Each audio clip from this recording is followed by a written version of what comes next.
جو معجزے عطا کر دیے گئے ذوالفقار کو، جو عصائے موسیٰ میں تھے، جو ہر پیغمبر کے ہاتھ میں معجزے تھے، وہ سب ذوالفقار کو دے دیے گئے، اور سارے معجزوں کا ظہور کربلا میں ہوا۔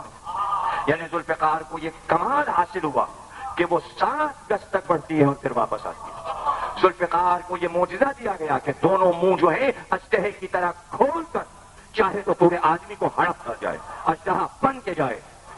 ذوالفقار اگر چاہے تو اپنی نوکوں سے آگ کے شعلے برسائے۔ یہ سارے ہتھیار بعد میں بنے ہیں، کلاشنکوفیں اور تلواریں، آج کل کی فیشن کی بندوقیں، گولیاں پھینکنا، آگ برسانا، بم گرانا، گرنیڈ پھینکنا، سب ذوالفقار کر چکی، اور ابھی باقی جو کچھ ہے سارے ہتھیاروں پر اوس پڑ جائے گی، زنگ لگ جائے گا۔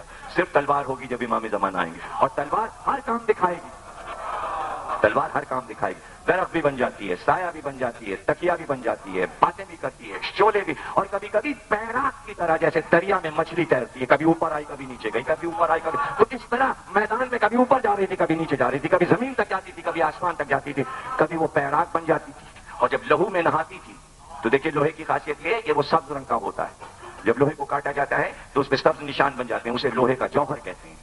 اب جوہر کا لفظ جہاں پر آئے تو اس کو سمجھیے گا کہ تلوار کے بغیر جوہر کے تلوار کاٹ نہیں سکتی، تیزی نہیں آ سکتی، وہ نشان جو ہے وہ جوہر کہلاتے ہیں، اور وہ سبز رنگ کے ہوتے ہیں، اور تلوار میں لالی تھی اور اس کے اوپر سبز نشان تھے۔ اب جو وہ لہو میں کافروں کے نہائی اور قطرے کے قطرے ٹپکنے لگے تو پوری ذوالفقار لال ہو گئی۔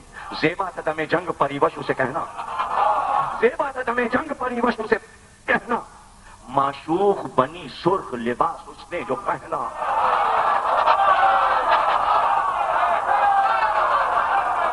زیبا تھا میں جنگ پریوش اسے کہنا، معشوق بنی سرخ لباس اس نے جو پہنا، جوہر سے کہ پہنے کی دلہن پھولوں کا گہنا، جوہر سے کہ پہنے کی دلہن پھولوں کا گہنا، اور اس اوج میں وہ سر کو جھکائے ہوئے رہنا، اس اوج میں بلندی میں سر کو جھکائے ہوئے رہنا، دلہن بنایا۔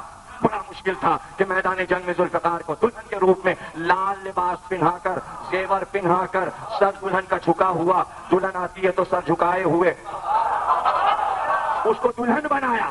لیکن دلہن بنانے کے لیے دولہا ضروری تھا، تو 5ویں 6ٹھے مصرے میں بتایا کہ دلہن کو بنا دیا، دلہن بغیر دولہا کے نہیں ہوتی۔ زیبا قدم جنگ پریوش اسے کہنا، معشوق بنی سرخ لباس اس نے جو پہنا، جوہر سے کہ پہنے کی دلہن پھولوں کا کہنا، اس اوج میں اس سر کو جھکائے ہوئے رہنا۔ سیبے چمن خلد کی بوباس تھی، پھل میں رہتی تھی وہ شبیر سے دولہا کی بغل، رہتی تھی وہ شبیر سے دولہا کی بغل میں، دلہن اور بغل۔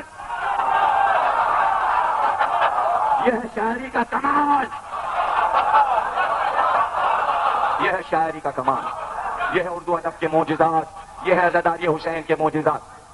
تقریر پوری ہو گئی، میں آپ سے پوچھ لوں تاکہ مزاج برہم نہ ہو جائے، سنیں گے یا ختم کروں؟ بھائی سب لوگ بولے تب ہے نا بات۔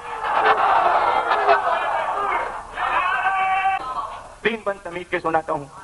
رجز ہو چکا، حجت تمام کر چکے، اب وہ چاہتے یہ ہیں کہ جنگ چھڑ جائے کافر، تو جنگ چھڑنے کا ایک طریقہ تھا کہ طبل بجنے لگتے تھے، اور فوجی بینڈ جو کہلاتے ہیں اس میں کیا کیا چیزیں ہوتی ہیں اس کے نام انیس نے بتائے ہیں کہ وہ ایک ساتھ بجنا شروع ہوتے ہیں، اور جب وہ باجے بجنے لگتے ہیں اس کا مطلب یہ ہے کہ لشکر یلغار کر دے۔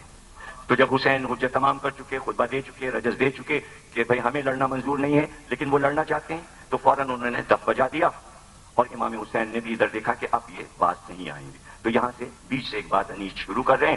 وہ 2 بند آپ سنیے کہ کیسے لڑائی چھڑتی تھی۔ ناگا بجے جناجلو کرناؤ تبلو دف، خاموش ہو گئے شہ مظلوم اس طرف۔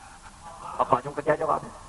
ادھر باجے بجے، خاموش ہو گئے شہ مظلوم اس طرف، چلوں میں تیر جوڑ کے بڑھنے لگی جو سب، اگلی ادھر نیام سے تیرے شہ نجف۔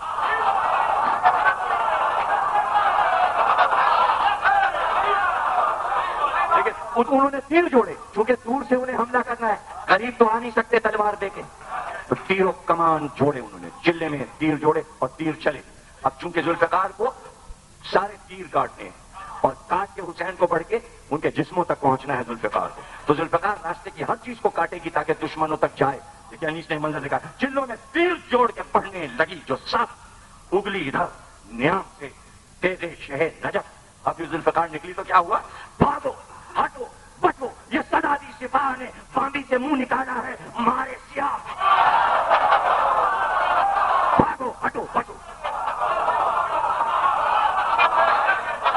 دیکھیے صرف تیغ نکال کے دھمکی دی ہے، ابھی چلائی نہیں ہے، نکال کے روک لیا، تیرے تو سر کو روک کے حضرت نے یہ کہا بے کس سے کس طرح تمہیں منظور ہے وغا، آؤ عرب کی طرح جو ہے قصد جنگ کا، سب مل کے گھر لڑو، تو پھر اس میں ہے دیر کیا؟